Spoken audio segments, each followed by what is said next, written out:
जय हिंद साथियों, स्वागत है आप सभी का आपके अपने YouTube चैनल पारा चंपारण में। इस सुबह की ठंडी ठंडी मौसम के साथ में गर्मा गर्म करंट अफेयर्स के साथ हाजिर हो चुका हूं। इसलिए आप सभी भी जल्दी जल्दी जो है सो जग करके इस करंट अफेयर्स को देखिए, क्योंकि ये करंट अफेयर्स कितने तारीख का है तो 5 जनवरी का करंट अफेयर्स है और आने वाले टाइम में एग्जाम के व्यू से काफी आपके लिए महत्वपूर्ण हो सकता है। ध्यान रखेंगे, मैं कोई भी ऐसा करंट अफेयर्स आपको नहीं दूंगा जिसकी जरूरत मुझे नहीं लगता हो कि एग्जाम में आएगा। वैसे करंट अफेयर्स की बिल्कुल चर्चा नहीं होगी, लेकिन वैसे करंट अफेयर्स की चर्चा 100% होगी जो एग्जाम के लिए काफी महत्वपूर्ण होने वाले हैं। इसके साथ ही करंट के साथ साथ आपको जो है करंट के साथ साथ हम लोग स्टैटिक जीके को भी आपको कवर करवाएंगे। तो निश्चित रूप से आप सब जो है सो जल्दी से ज्वाइन करें और देखिए इस करंट अफेयर्स को। सबसे पहला सवाल आपका है, सवाल क्या कह रहा है? तो सवाल कह रहा है कि हाल ही में किसने दक्षिणी नौसेना कमान के 30वें flag officer come on in chief यानी कि FOCINC के रूप में पदभार संभाला है? ठीक है, flag officer come on in chief होता है इसका मतलब। तो सही आंसर हो जाएगा आपका, सही आंसर क्या होगा? Vice admiral V Srinivas. Vice admiral V Srinivas जो है इसका सही आंसर हो जाएगा। ठीक है, ये सही आंसर है। क्लियर, ये आपका जो है सो सही आंसर हो गया। अगर हम बात करें नौसेना का, यहाँ पे दो तीन शब्द मैंने घेरा लगाया है।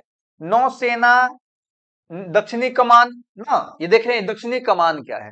तो एक्चुअली जो भारतीय नौसेना है, भारतीय नौसेना, यह देन तो आपको जो है सो किसकी है? यह देन है आपको अंग्रेजों की। ठीक है, अंग्रेजों की यह देन है, लेकिन आज के टाइम में 26 जनवरी 1950 से भारतीय नौसेना पूर्ण रूप से भारतीय नौसेना के रूप में कार्य कर रही है।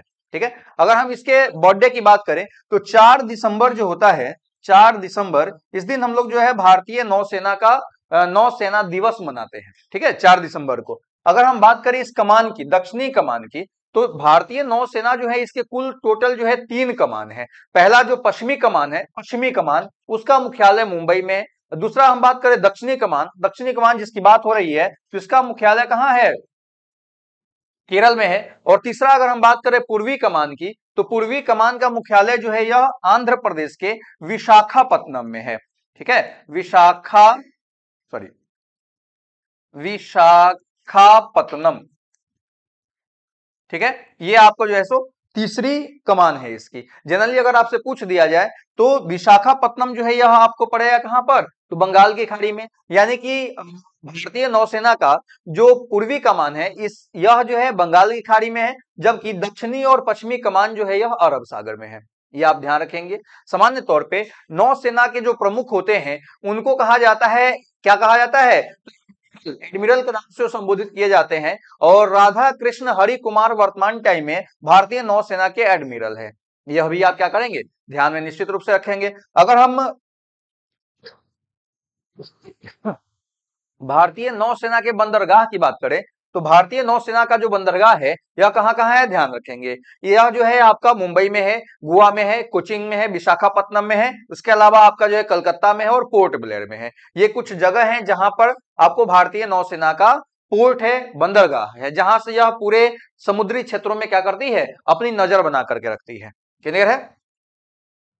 चलिए अगला प्रश्न आपका कह रहा है कि हाल ही में कौन कांगो लोकतांत्रिक गणराज्य के नए राष्ट्रपति के रूप में चुने गए हैं?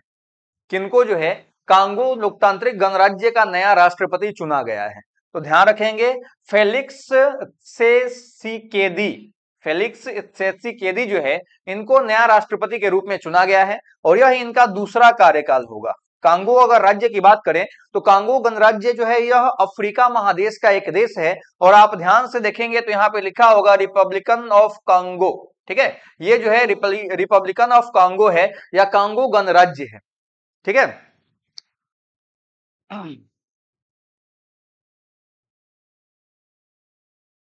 आप देखेंगे तो आपको गौर से दिखेगा, सेंट्रो अफ्रीका आपको लिखा हुआ होगा।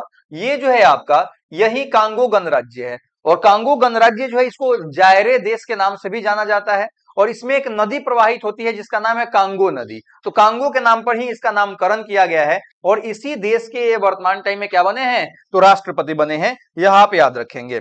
और सबसे बड़ी बात है कितने बार बने हैं, तो दूसरी बार बने हैं। अब जब आप अब महादेश को देख ही रहे हैं तो गौर से आप इस महादेश को देखिए।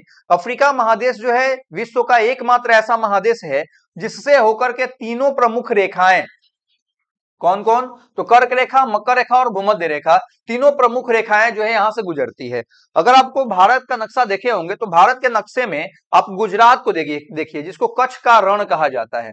कच्छ का रण जो है कुछ इस तरह से आपको दिखेगा और इसको गौर से देखें आप, ये और ये अगर दोनों को एक जगह लाया जाए तो दोनों एक दूसरे में फिट बैठ जाएंगे, ठीक है। और इसको कहा जाता है हॉर्न ऑफ अफ्रीका, माने अफ्रीका का सींग है, हॉर्न ऑफ अफ्रीका। यहीं से टूट करके आपको जो है कौन गया है, तो आपका जो है इंडियन प्लेट टूट करके आगे बढ़ा और जाकर के एशियन प्लेट से टकराया, जिसके बाद हमारे भारत का निर्माण हुआ। बात समझ में आ रही है अभी, तो ये आप ध्यान रखेंगे।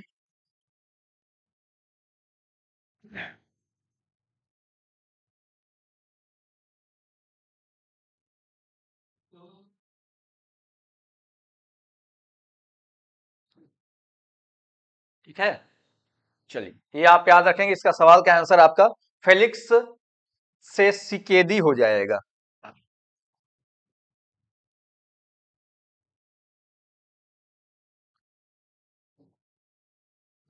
अगला प्रश्न आपका क्या है, तो हाल ही में वित्त मंत्रालय के अनुसार पिछले 9 महीनों के दौरान GST, goods and service tax संग्रह में कितनी वृद्धि दर्ज की गई है। ठीक है, तो जीएसटी में आपसे पूछा जा रहा है जीएसटी में कितनी वृद्धि दर्ज की गई है, तो यह आपका आंसर सही हो जाएगा 12%।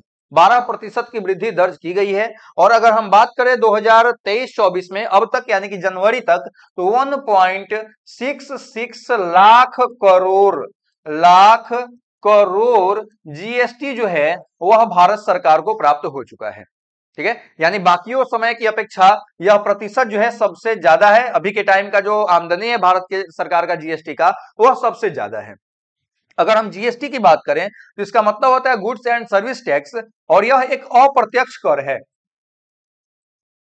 ठीक है, अप्रत्यक्ष प्रकार का कर है। अब आप कहिए कि सर अप्रत्यक्ष और प्रत्यक्ष क्या होता है, तो ध्यान रखेंगे, प्रत्यक्ष का मतलब होता है कि वैसा कर जो जिस व्यक्ति पे लगता है वही व्यक्ति भरता है, तो उसको प्रत्यक्ष कर कहते हैं। जैसे इनकम टैक्स हमारी इनकम पे लगेगा तो हमको भरना पड़ेगा। अप्रत्यक्ष का मतलब होता है कि वैसा टैक्स जो जिस व्यक्ति पर लगे वह ना भरकर कोई और भरे, तो उसको अप्रत्यक्ष कर कहा जाता है।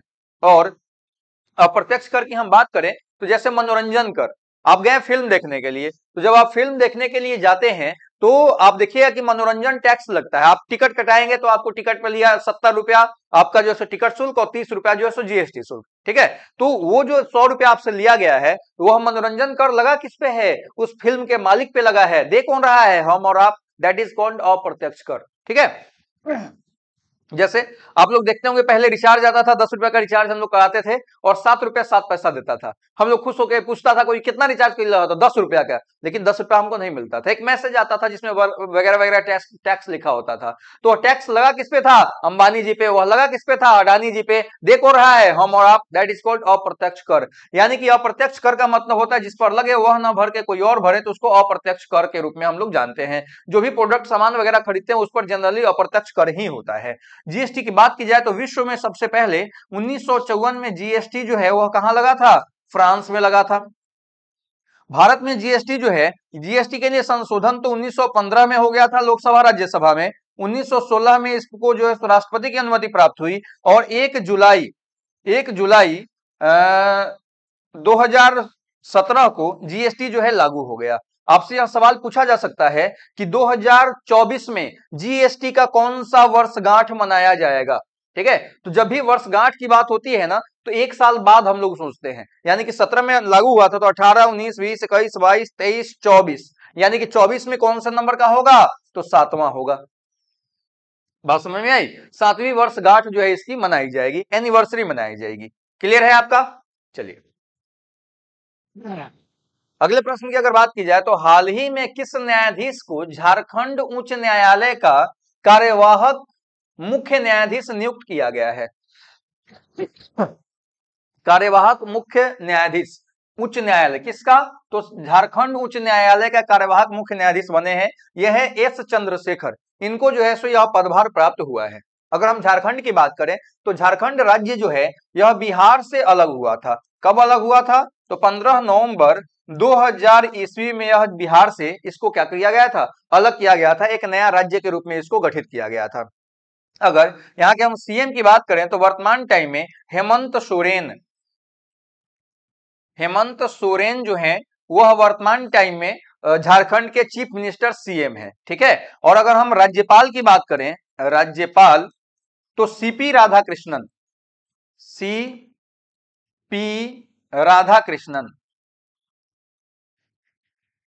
राधाकृष्णन जो है वह वर्तमान टाइम में यहाँ के राज्यपाल है। अब ये जो झारखंड है यहाँ पर एक सदनीय जो है सो विधानमंडल है, और यहाँ की विधानसभा जो है उस विधानसभा की अगर बात की जाए, विधानसभा की बात की जाए तो यहाँ की विधानसभा में सीटों की संख्या जो है वह कितनी है? 82 है। 82 सीटें यहाँ की विधानसभा में है। अगर हम यहाँ के लोकसभा की बात करें तो लोकसभा में 14, और अगर हम राज्यसभा की बात करें तो राज्यसभा में 6 सीटें हैं। ठीक है, झारखंड की ये बात हो रही है। तो ये डेटा को भी आप याद रखेंगे, और ये सवाल आपका एग्जाम में नहीं आएगा कि किसको कार्यवाहक किसको कार्यवाहक मुख्य न्यायाधीश बनाया गया, यह बिल्कुल नहीं आएगा। इस सवाल को भूल जाइए, इस डेटा को आप याद रखिए, क्योंकि ये एग्जाम में आ सकता है स्टैटिक जीके के रूप में। अगला प्रश्न आपका है, हाल ही में खाड़ी सहयोग परिषद यानी कि जीसीसी ने किस देश के साथ मुक्त व्यापार समझौता किया है? ठीक है, खाड़ी सहयोग परिषद जो है ने किस देश के साथ मुक्त व्यापार समझौता किया है? तो इसका सही आंसर हो जाएगा साउथ कोरिया। ठीक है, इन्होंने साउथ कोरिया के साथ यह मुक्त व्यापार समझौता किया है। जनरली आप देखेंगे तो यह आपको जो दिख रहा है यह एशिया महादेश का जो है सो चित्र आपको दिख रहा है। ठीक है, एशिया महादेश की यहाँ पे बातें हो रही हैं, और एशिया महादेश में मैं आपको इसको लाया इसलिए हूं कि आप थोड़ा सा एक बार देखिए कि साउथ कोरिया है कहां पर। गौर से आप देखेंगे तो यह जो क्षेत्र है पीला वाला चाइना है, और यह मंगोलिया है। ठीक है, ये रेड वाले के बाद मंगोलिया है, ऊपर रसिया है। यह जो क्षेत्र आपको दिख रहा है यही कोरिया है। ठीक है, कोरिया दो भागों में टूटा है यहां से। ऊपर वाला जो है इसको बोलते हैं नॉर्थ कोरिया, इसको बोलते हैं साउथ कोरिया। तो हम जिस कोरिया की बात कर रहे हैं वह यह वाला कोरिया है जिसको साउथ कोरिया कहते हैं। साउथ कोरिया जो देश है यह बड़ा मिलनसार देश है, सभी से मिल करके रहता है। लेकिन नॉर्थ कोरिया जो किम जोंग है वो पागल टाइप का आदमी है, वह सबसे जो है सो हमेशा फड़ियाने में लगा हुआ रहता है। ये जो आपको दिख रहा है ये जापान है। ठीक है, अगर हम बात करें पृथ्वी पे स्थल भूभाग का, तो स्थल भूभाग में सबसे पूर्वी स्थलीय भूभाग जो है वह जापान को माना जाता है। आपने सुना भी होगा कि सबसे पहले सूर्योदय जो होता है वो कहां होता है? जापान में होता है। ठीक है, अब से पूछ दिया जाए कि उत्तर कोरिया दक्षिण कोरिया जो है किस देश के नजदीक है, तो आप चाइना जापान के नजदीक जो है यह स्थित है, यह ध्यान रखेंगे आप। हम भारत की बात करें तो यह अपना भारत है। ठीक है, चलिए अब खाड़ी सहयोग परिषद का सदस्य बनने का मतलब यह है कि अब ये खाड़ी देशों के साथ मुक्त व्यापार करेगा। अब सवाल उठता है कि खाड़ी देश किसको कहते हैं? तो ये है आपका खाड़ी। ठीक है, इसको पर्शिया की खाड़ी कहते हैं, इसको हम लोग गल्फ की खाड़ी कहते हैं, माने अरेबिया गल्फ कहते हैं, ये अरब सागर है। तो इन देशों को खाड़ी देश कहा जाता है, यानी कि अरब कंट्री जो है इसको खाड़ी देश कहा जाता है। और इन्होंने आपस में एक सहयोग संगठन बना रखा है कि आपसी व्यापार हम लोग करेंगे, उस पर टैक्स वगैरह नहीं लगेगा।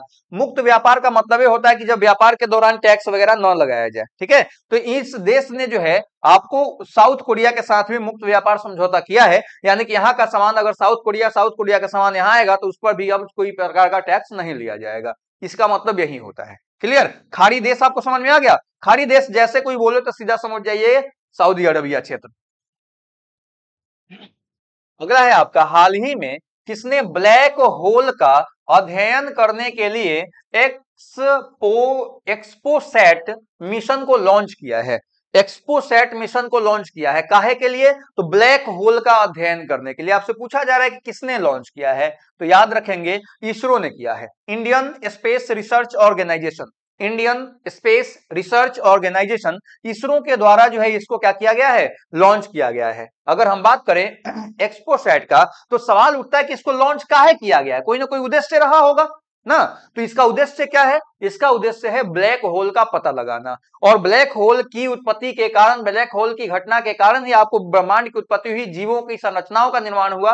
तो अगर ब्लैक होल का हमको जानकारी बेहतर मिल जाता है तो निश्चित रूप से हम जो है जीवन की उत्पत्ति का भी जानकारी प्राप्त कर सकते हैं। तो यह मूल रूप से ब्लैक होल के अध्ययन के लिए भेजा गया है।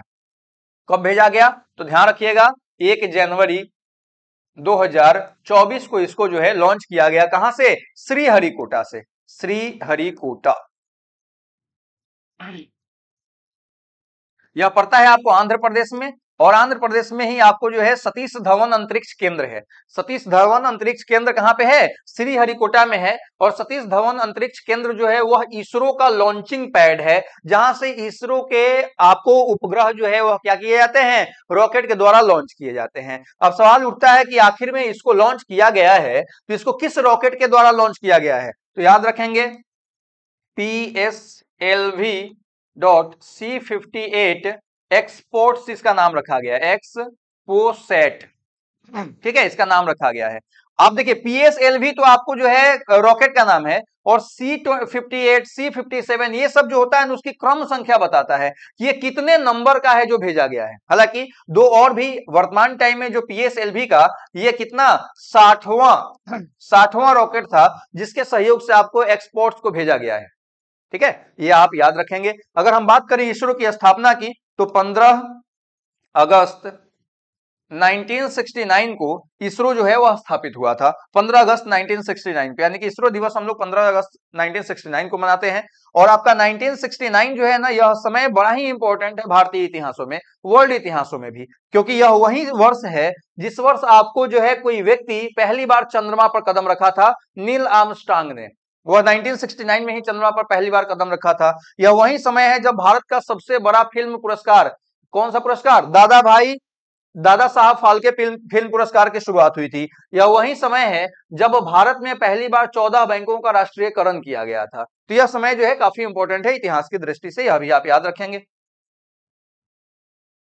अगला प्रश्न है आपका, हाल ही में कहां के नए मुख्य न्यायाधीश के रूप में न्यायमूर्ति मनिंद्र मोहन श्रीवास्तव को नियुक्त किया गया है?